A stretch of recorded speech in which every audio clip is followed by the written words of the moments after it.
prophetically be in position to get rid of this child who was prophesied in their omens to establish our people again as the people of God.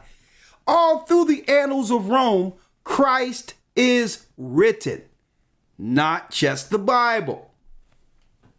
Now,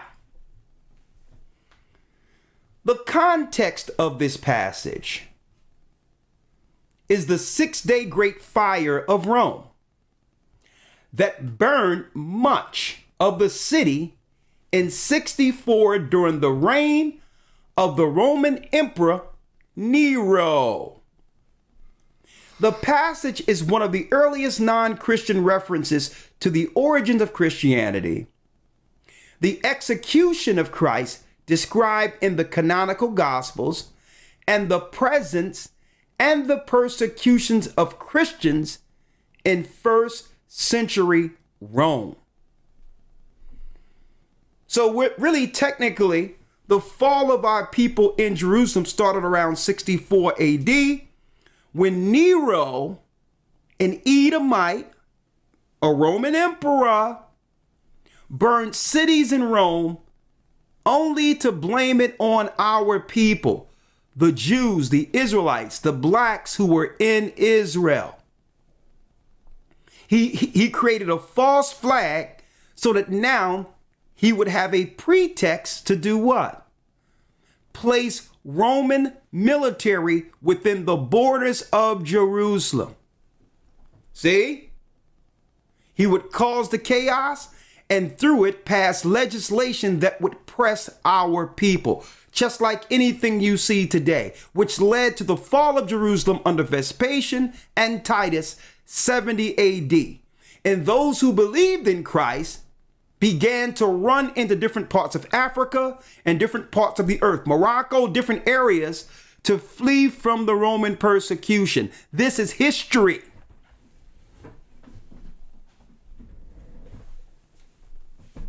This is history. Now everything that I've just mentioned, folks, was prophesied out of the Bible through Christ's own words and is confirmed through Gentile writings, other nations' writings, Rome's writings, India's writings, information within the Middle East. Even, folks, in Iran, they have annals and all that concerning the interaction with Christians, with black Christians. Only for us to sit here, and this is how you know Babylon is exactly what the Most High said it would be. Confusion. Only America is the only place where you can philosophize to a degree to claim that one of the most prominent historical figures that have ever lived never existed. You can only find that garbage right here in America. This is really the home and the root of total chaos and confusion.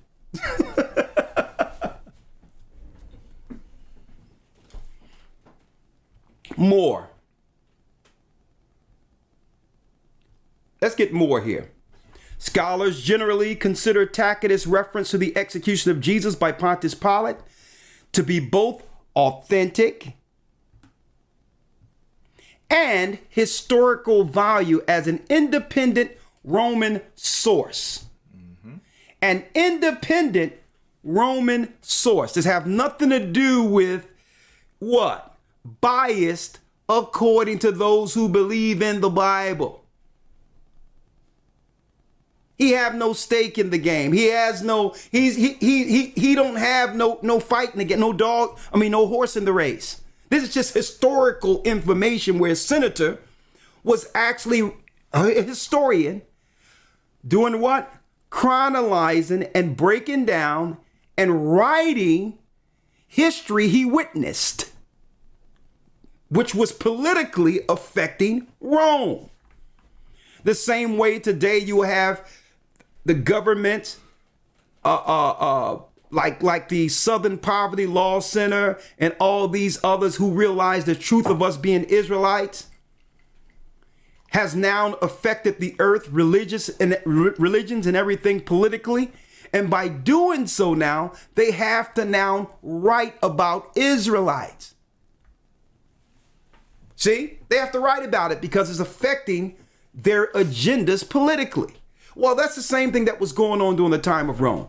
Christ was actually having a serious effect on government, their policy, the belief systems, when it came to their paganism and their priesthood. Gentiles after Christ began to believe in us and began to walk away from Roman temples, which was what? Affecting their government.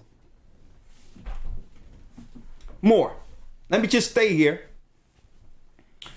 Paul, Eddy, and Gregory Boyd state that is now firmly established that Tacitus provides a non-Christian confirmation of the crucifixion of Jesus Christ. That is documented he was also crucified. And it's non-biased. Let me repeat that again. That's right. Gregory Boydsdale,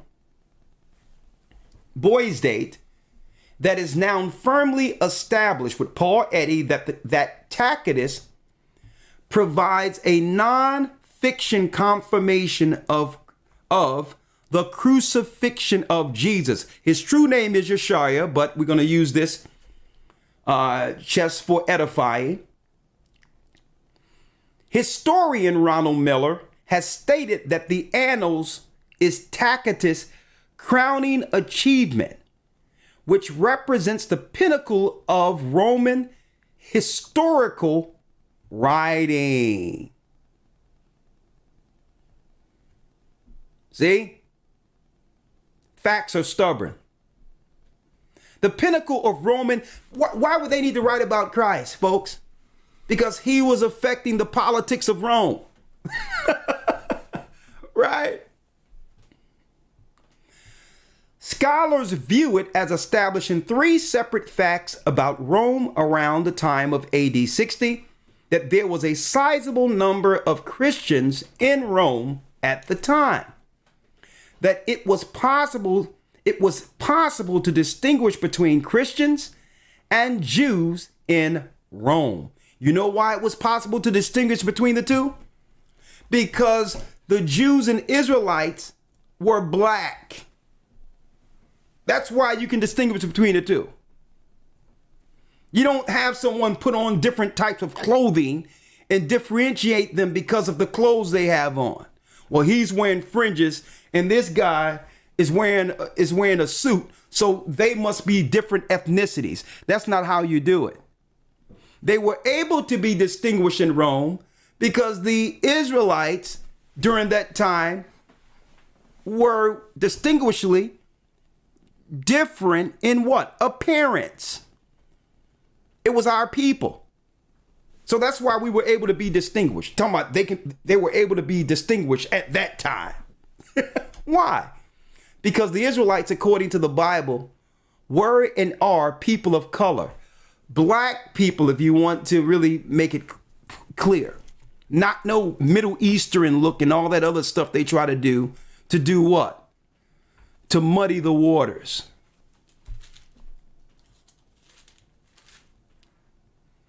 There was a sizable number of the Christians in Rome at the time, and at that time it was possible to distinguish between Christians and Jews in Rome. I wonder why.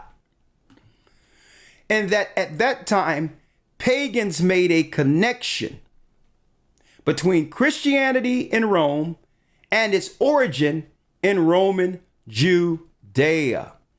And then it actually gives you an actual writing from the time of Tacitus, folks. The passage in context from ancient Rome is documented. So if you have anybody out there debating or conversating on whether or not Christ ever existed, point them to this video and tell them to shut down. Create another argument for content. Stop trying to use Christ as a trigger to try to gain those to the satanic side who believe in him. Okay, here it is documented, and here it is. What are we seeing here, folks? Archaeological proof. And this to me, brothers and sisters, a lot of what I'm doing right here usually is only done in the academy on a historical scale. But I needed to put this out there real quick from an historical perspective. Usually we deal with the history and chronologize and all that in the academy, but I needed to put it out there right now because the world has gone mad. Okay? The world has gone mad. So the only thing y'all would need to do at any time to destroy that fallacy on whether or not Christ existed is to cite the historical proof in the writings of Tacitus. Elder Lloyd, you got something? Yes, sir. Just a key point off the back of one of those last points. If you scroll back up to that last sentence at the right before it comes down to this point here. Right here? Yep, where it says that where it was mentioning the distinction between the Jews and the distinction between the Jews right here. Right here. It says Christians in Rome at that time, that it was possible to distinguish between Christians and Jews in Rome. Mm-hmm. Yeah. And it goes on to say, and at that time, the pagans make a connection between Christianity in Rome and its origins in Roman Judea. In Roman Judea, yes. Right. So in other words, they were able to make a difference. You have appearance, but then you also have way of life to show that those early Christians were following what? What type of customs were they following? Were they following after the customs of the pagan Romans? Were they joining in the pagan Roman festivals? No. They were following the customs of what? The Jews.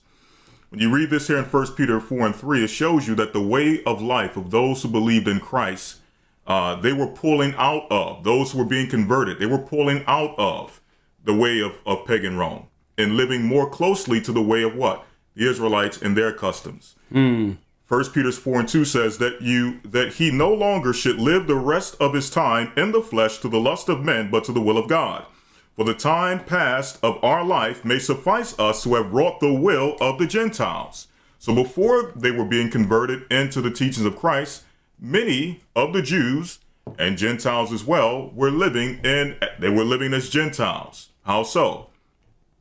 When we walked in lasciviousness, lust, excess of wine, revelings, banquetings, and abominable idolatries, wherein they, the pagans of Rome and other places, wherein they think it strange that you run not with them to the same excess of riot. So when they started recognizing the pagans, when they started realizing that we were no longer dealing in excess of wine, we were no longer dealing in lasciviousness, we were no longer dealing in the pagan festivals and revelings, they started to realize that it was a difference. There was a difference, not just in appearance, but also in custom, how we lived our lives as quote unquote Christians. Exactly. Which began to have a profound effect on the citizens of Rome. Right. Think about that. Morality began to spread amongst not just our people, but the heathens. Mm-hmm. The heathens began to do what? Set standards for themselves, patterning themselves after the walk of Christ, understanding the value of actually renouncing pagan ways to convert into our belief systems. Mm-hmm. That's right. So Rome was like, no way. If we allow these people to continue to teach, there'll be no Roman Empire. They're going to convert everyone. So they had to do what? They had to destroy our people, which was prophesied, the desolation of Daniel. Because we were having a profound effect on what? The people, the Roman citizens that were controlled under Rome. Right? You have to understand, this beast, which is the Roman Empire, this beast, which is that scarlet colored beast that sit on many waters, she thrive on immorality. This is how she takes souls. If the pagans are immoral, if they do wickedness, unchastity, and sin, these automatically become servants of Satan to be utilized for his bidding. No pagans no Roman world. So this is why they push immorality and wickedness, so that Satan can have souls to continue to do what? To grow his empire. Christ